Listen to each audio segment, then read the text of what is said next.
आज चाहिँ लुगा सुकाउनु गएको बेला नै किनभने पनि दामी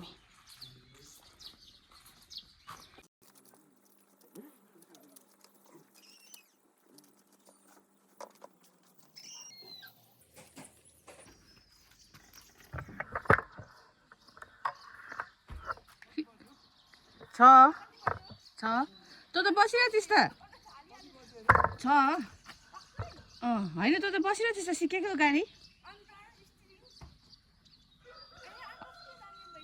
थपक्कै बसिरहेको थिइस् त युमै आउँदैछ कतिको सिक्यो भनेर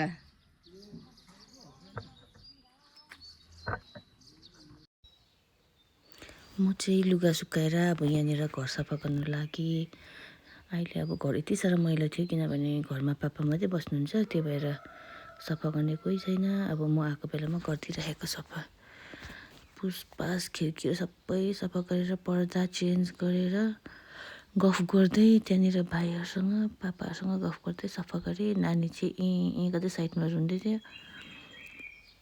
रुँदा रुँदै रुँदा रुँदै सफा गर्दा गर्दै फेरि नानीलाई दुध खुवाउनु पऱ्यो।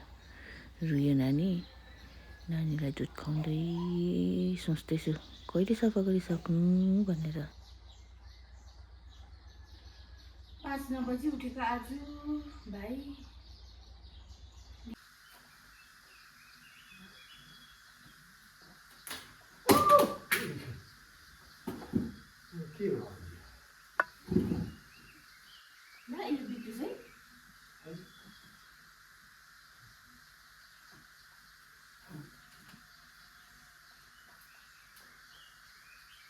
घरमा एकजना साफ सुग्घरहरू गर्न चाहिने रहेछ यो घरमा।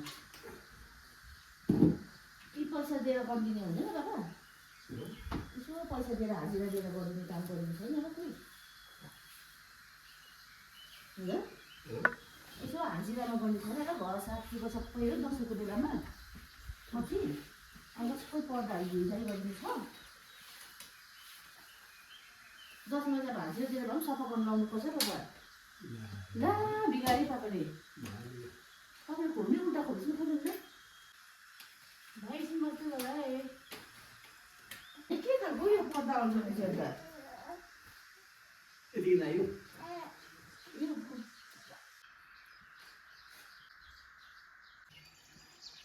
पेपा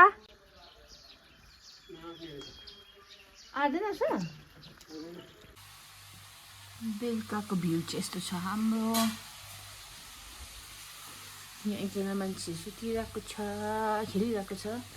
पापा चाहिँ खाना पकाउँदैछ।